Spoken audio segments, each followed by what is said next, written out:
Santo Tomás de Aquino, Comentario a la Física de Aristóteles, libro segundo, lección tercera, en que se distinguen el físico y el matemático al tratar de un mismo objeto. Dice, en primer lugar, que el matemático y el filósofo natural tratan de las mismas cosas, es decir, de los puntos y de las superficies y parecidos, pero no de la misma manera. El matemático no se ocupa de esas cosas en cuanto que cada una de ellas es el término del cuerpo natural, ni considera sus atributos en cuanto que son términos del cuerpo natural. Así los considera la ciencia natural. Y no hay ningún inconveniente en que una misma cosa sea objeto de estudio de diversas ciencias bajo diversos aspectos. Después saca un corolario de lo que ha dicho antes. En efecto, como el matemático estudia las líneas y los puntos y las superficies, etc., y sus propiedades, no en cuanto que son términos del cuerpo natural, por eso se dice de él que abstrae de la materia sensible y natural, y la razón de que puede hacer esa abstracción es que esos objetos están separados del movimiento conceptual. Para entender esto hay que tener en cuenta que hay muchas cosas que están unidas en la realidad y, sin embargo, una no entra en el concepto de otra. Así, blanco y músico coinciden en un mismo sujeto y, sin embargo, el uno no entra en el concepto de otro y por eso puede ser pensado el uno sin el otro. En eso consiste el que un concepto abstrae de otro. Ahora bien, es evidente que lo que es posterior no entra en el concepto de lo que es anterior, sino al revés. Por eso lo anterior puede ser pensado sin lo que es posterior, pero no a la inversa. Así es evidente que el animal es anterior al hombre, y el hombre anterior a este hombre. Hombre se obtiene por la adición a animal, y este hombre por la adición a hombre.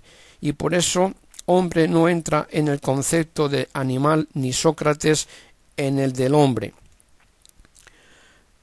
Así pues, animal puede pensarse sin pensar hombre y hombre sin pensar Sócrates y otros individuos. Eso es el abstraer el universal del singular.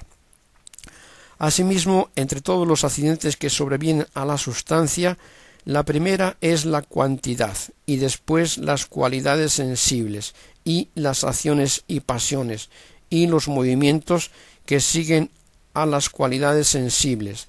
Así, la cuantidad no encierra en su concepto a las cualidades sensibles o a las pasiones o a los movimientos, pero sí que encierra en su concepto a la sustancia. Puede pues pensarse la cuantidad sin la materia, que es sujeto del movimiento y de las cualidades sensibles, pero no sin la sustancia.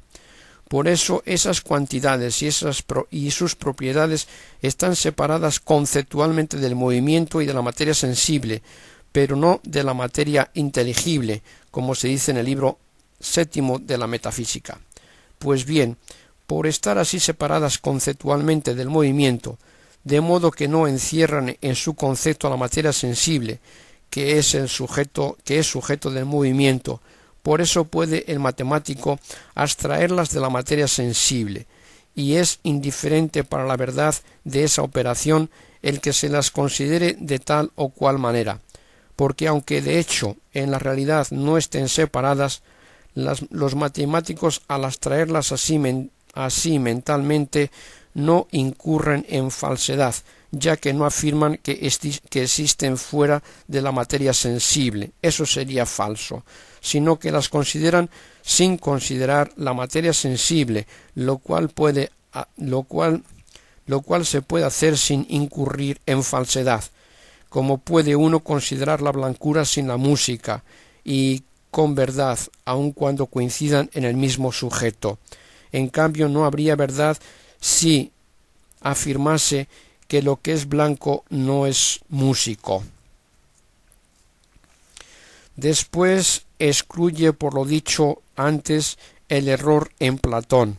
En efecto, por desconocer el modo como el entendimiento puede abstraer con verdad los seres que no están separados, abstraídos en la realidad, sostuvo que todos los seres que están abstraídos en la mente lo están también en la realidad.